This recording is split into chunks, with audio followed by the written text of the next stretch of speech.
In a time of stone villages, a man named Azariah had land that gave grain, a house that kept out the rain, and enough coins to never sleep hungry. Yet every night he lay down hollow, the unhappiest man in the village who had no reason to be unhappy. Then one day, an old woman named Hadassah came to his gate and shared with him a forgotten habit, a habit that quietly releases unhappiness. This is the story of how that single habit transformed Azariah from a man haunted by unhappiness into a man of quiet, unshakable peace, and how it can do the same for you. Before the story unfolds, pause and drop a comment below. What is one blessing in your life that you often forget to appreciate? Share it now, and let us walk this path together. Azariah was 32 winters old. He owned a small farm on the eastern ridge with olive trees his father had planted and a well that never dried. He sold his harvest at the market and earned enough to live comfortably. By every measure, the village respected him. But inside, he felt like a man starving. The problem was his friends, or rather the way he looked at them. There was Joram, a fisherman who spent his days on the lake and came home with a net full of silver fish and a grin that never faded. There was Matan, a carpenter who sang while he worked and gathered evening with a crowd at the tavern, drinking wine and telling stories.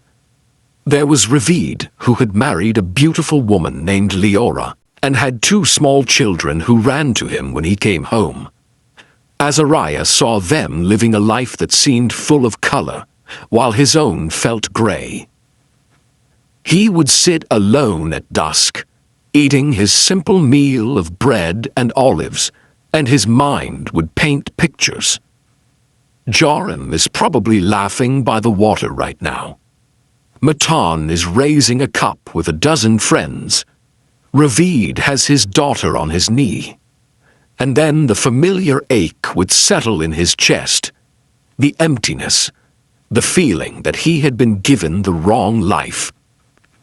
He tried to fix it. He bought a small boat so he could fish like Joram. He used it twice and left it to rot. He went to the tavern and tried to be loud and merry like Matan, but the laughter felt like a mask. He even courted a woman from the next village, but the courtship crumbled because she sensed his restlessness. Nothing worked because he was trying to add things to a soul that was leaking from a crack he couldn't see. One afternoon, an old woman came to his farm gate. Her name was Hadassah. She was a distant relative of his mother, a woman who had once been wealthy and lost everything in a fire. Now she lived in a tiny hut at the edge of the village, with 1 chair and 1 pot, and yet she was known for always smiling. Azariah offered her water and shade. She accepted, and as she sat under his olive tree, she looked at him with eyes that seemed to see through his skin. "You have a good farm, Azariah, a strong house, but you walk like a man carrying a sack of stones." He tried to smile. "I have enough. I don't know. Something is missing." Hadassah took a sip of water. "Let me tell you what I see. Every time you speak of others. Joram's catch, Matan's friends, Ravid's children. You are measuring your life with someone else's rope, and that rope will always be too short." Azariah frowned. "So I should stop wanting?" "No," she said. "You should start seeing. There is a forgotten habit, older than the market coins in the fishing nets. It is the habit of refusing to compare, and woven into it the practice of holding what you have as if you could lose it tomorrow. Together, they don't add anything to your life. They simply release the unhappiness that was never yours to carry." He looked at his calloused hands, That sounds too simple.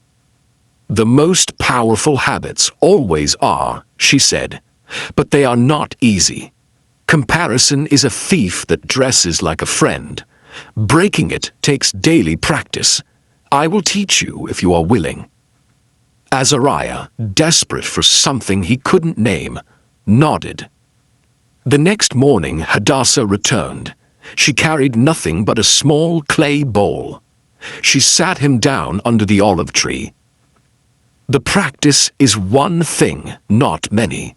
When your mind compares, you will do 3 small movements. Speak a gratitude, imagine its loss, and feel its return. That is the whole habit. Let me show you. She pointed toward the lake, where Joram's boat was already gliding across the water, his laughter carrying on the wind. Your mind just compared. I saw it in your eyes. Now speak something you have that you are grateful for. Azariah hesitated. I have a well that gives water. Many villages walk 2 miles for water. Good. Now close your eyes. Picture the well dry, the bucket coming empty, your throat parched, your crops turning to dust. Sit there, 3 breaths. He did. His chest tightened. The loss felt real. Now open your eyes. He looked at the well, full and cool in the morning light. Something shifted. The envy of Joram's boat didn't vanish, but it shrank. It was hard to envy a man's fishing net when you had just tasted the gift of water. That is the habit, Hadassah said, not a list, a single movement. Gratitude, loss, return. Do it whenever comparison rises. The mind will learn. She left him with the clay bowl as a reminder. He filled it with water from his well and placed it on his windowsill. The days that followed were a quiet battle. Every time comparison rose, Azariah practiced the movement. When he saw Matan at the tavern surrounded by friends, he spoke gratitude for his own steady hands that could work the soil. When he saw Ravid's children running through the market, he imagined losing his sight, then opened his eyes to the golden olive trees and felt the ache ease. The habit was not about denying what he wanted. It was about teaching his mind to see what he already possessed.